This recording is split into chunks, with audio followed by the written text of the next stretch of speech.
Hi boys and girls, it's Mrs. Torres, and today I'm going to show you how to make a winter owl.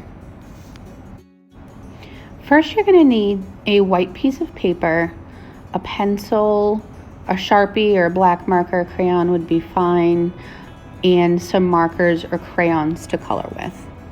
The first thing we're going to start drawing is our tree branch for our owl to sit on.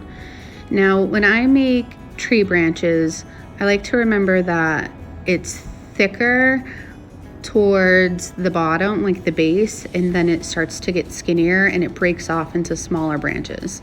So about halfway down my paper, I'm going to have two straight lines going across to be the thick part of my tree branch.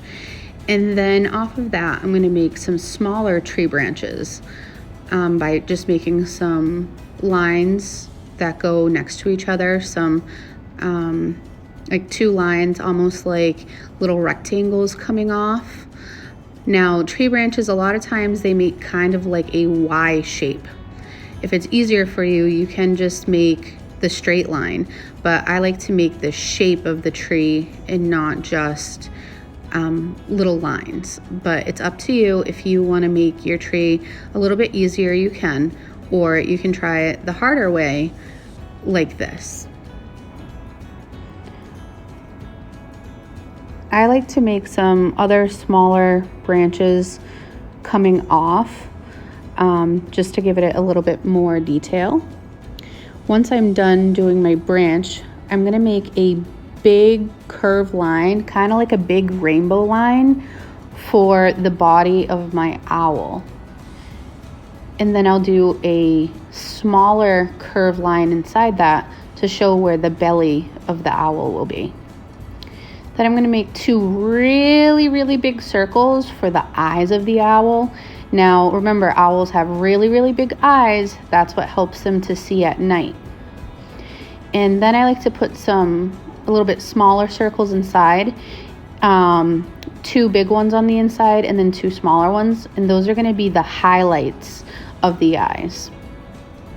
Underneath the eyes, I'm going to make a small triangle for the beak.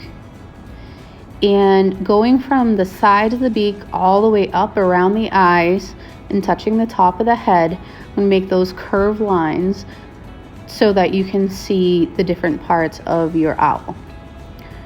Coming off that, I'm going to make two curved lines that come off to make your owl's ear. It looks kind of like a triangle, but a pointy one. And then to make the talons, I kind of use just like the letter W and make it attach underneath.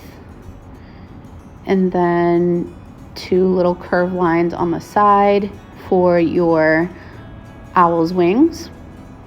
And I use the letter V inside where the belly is to show the fur of your owl. And on the wings, I make little bumpy lines going across to show the feathers. The next thing I'm going to do is kind of make some little curved lines on top of the tree to show where the snow is. Because remember, we want it to be a winter owl, which a winter owl isn't a type of owl. There is an owl called a snow owl, but that's not the one that we're making, because a snow owl is all white. We're just having a cute little owl that we're making in the wintertime. So we want to have some snow on the trees, and I'm making some circles in the background to show the snow falling. Next, I'll show you how we will be tracing over your owl with a Sharpie. So please take out a Sharpie or a black marker or a black crayon. When you trace, you want to make sure that you are drawing on top of all the lines that you already made. Now, tracing over the lines is just to help make sure that your lines are nice and bold, and so that you can still see your lines even after you color it all in. Now, this time I am coloring inside the circle. I'm leaving the two smaller circles inside white because those are going to be the highlights of the eye, and I'm coloring the rest of it black. So because at nighttime their eyes look really dark, and usually all you can see is the highlights of their eyes. If you want, you can give your owl a little eyelash on the side if you'd like, and you're just going to finish tracing all of your pencil lines. Every single line that you drew, you're going to color. You're going to trace over. Make sure you don't color anything in with it though. We're going to leave the coloring for the markers. So I like to start with my orange marker and color in the talons and the beak orange. And you can be creative and you can use any other colors that you want for your owl, because I'm kind of using some silly little colors on mine. You would never find a bright pink and purple owl, so please feel free to choose any colors that you want for your owl. I chose pink for the body of my owl, so I want to take my time, color the white spaces, and make sure, well, I want to try and make sure that I don't get out of the lines.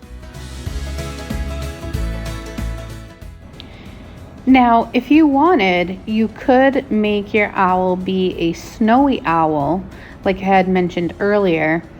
Now, there are over 200 different types of owls, and a snowy owl is one that lives in the Arctic regions.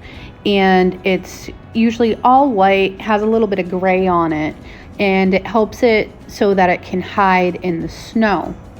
So if you want your owl to be a snowy owl, then you can leave some white and color some of the other areas gray. Now, I chose to make mine be just a regular old owl, even though you're not going to find any owls these crazy colors, but I just wanted mine to be like an owl that you would see outside your window.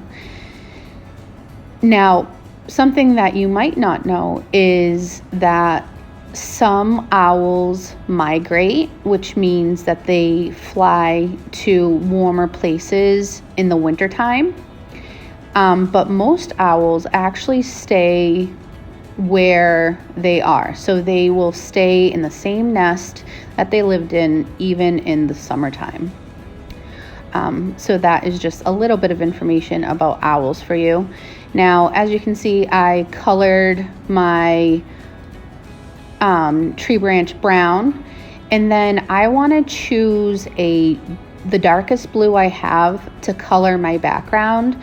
And remember, I'm not coloring over any of the snow that I made or any of the circles in the background, but you want to choose the darkest blue, because remember, your owls are nocturnal, which means they come out at night. I hope you have fun. Thank you.